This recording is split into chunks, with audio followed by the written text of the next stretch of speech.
Hello and welcome to the WIHS Journal, Public Affairs from 104.9 FM. I'm Paul Kretschmer. On today's broadcast, the second of two, featuring Edward Ford of Middletown, a candidate for Common Council in the general election of November 2019. For the purposes of this conversation, could you describe to me some of the things that you have in mind that you would like to bring to the table in service, should the people of the community choose to seat you in along that long bench? Most definitely. I mean, I want to definitely have more involvement with the youth, with my age group, talking about that.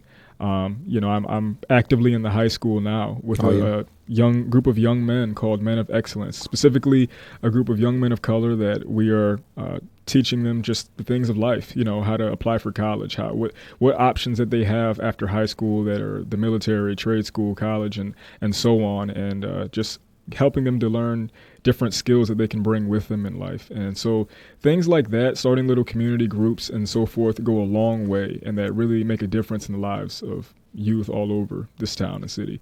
And so I feel like we can do more of that, and we can replicate that, and the government can do more in the city to help support those things. Also, I want to continue to make the investment in education, making an equitable investment, because when we have strong schools and we have an amazing superintendent, Dr. Connor, and a board that's strong right now, that's doing well and pushing for equity. And so when we have strong schools, what that does is it raises our property values. It brings in new, younger families, and that ends up in the long run benefiting our city economically.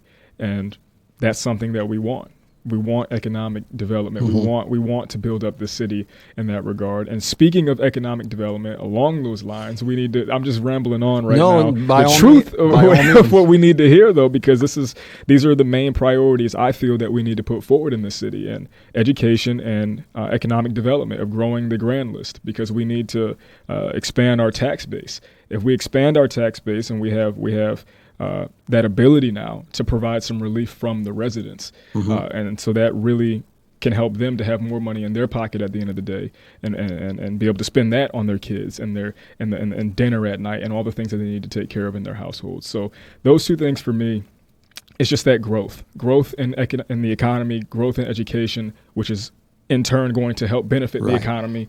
And those two things is something that Middletown has been great on, but we need to do even better going forward. Several days ago, there was a report issued on the Connecticut Mirror news website that talked about the states of the United States, comparing the states between each other as to how much school construction goes on and how much funding is made available for school construction. And as anyone who lives in Middletown knows, a new high school went up a few years ago, and a middle school's going to be going up now, and there's the issue of what the name of it's going to be. I think I saw something about that just recently.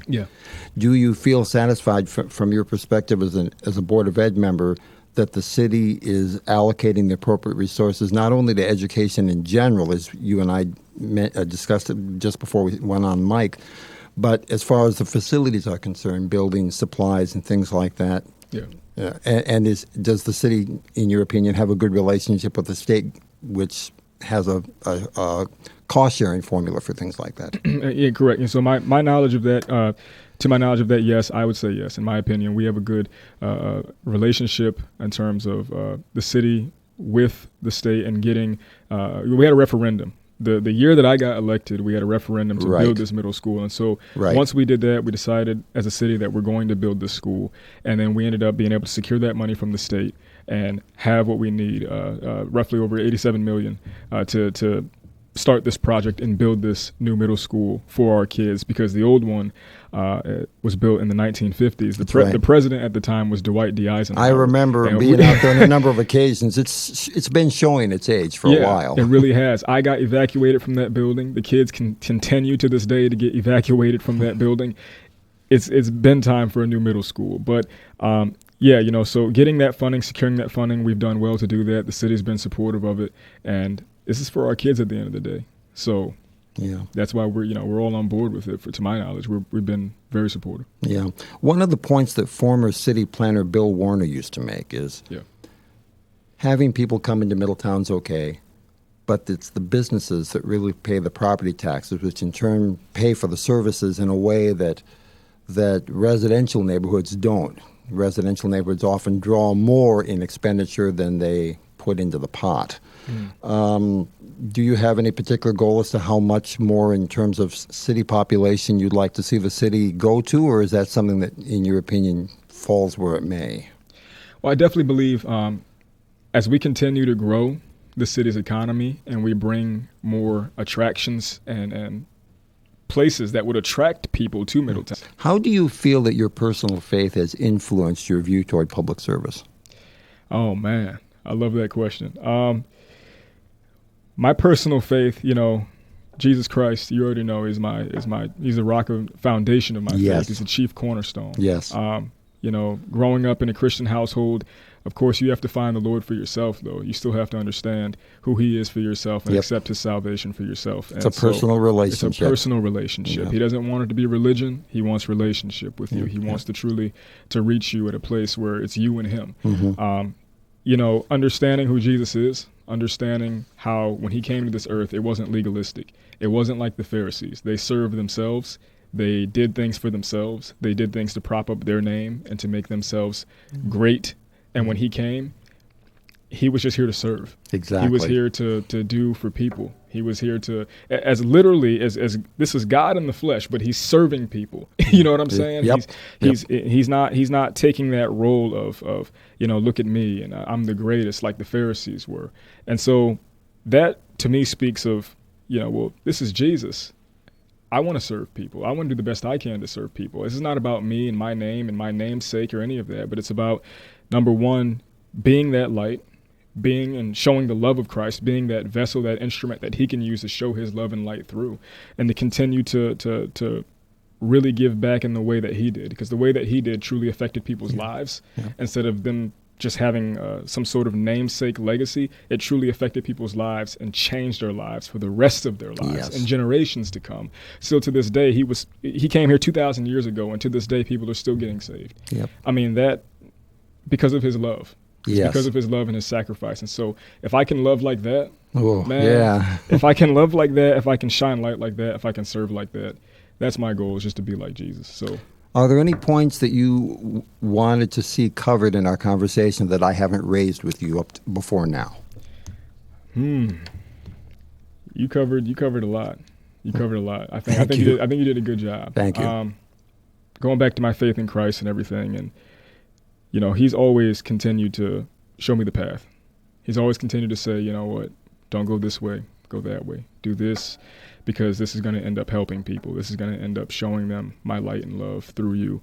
And so in doing so, that's a big reason. This is really why I'm running for city council in the first place. I just want to give back. I just want to love. I just want to show the light of Christ to everybody that I come across, and just continue to be that light and do what's right and what's righteous. And it's not even about right or left. We're in this society right now where everybody is so butting heads and divided, and they're so focused politically that we're forgetting to love thy neighbor as thyself, which is the greatest commandment, is love God and love your neighbor. And so really that's what I just want to do, is just continue to serve and love thy neighbor, not worry about, are you Democrat, Republican? Are you right or left? Are you this or that? We just need to get back to focusing on what Jesus focused on, which was just loving people. So, thank you very much for your time. For the benefit of listeners who've been tuning in over the course of the past few minutes since we started, if you could repeat your name one more time so they will know once again who you are. Most definitely. I'm Edward Ford Jr., and I'm from Middletown, Connecticut. Thank you very much. Thank you. The guest on yesterday and today's WIHS Journal broadcast has been Edward Ford of Middletown, a candidate for Common Council in the general election in November 2019. For further information, call us at 860-346-1049. That's 860-346-1049. Or check out some of our broadcasts on YouTube. The place to find them is WIHS 1049. The opinions expressed are those of the participants, not necessarily those of the staff or management of the station. I'm Paul Kretschmer on the WIHS Journal, Public Affairs from WIHS, Middletown.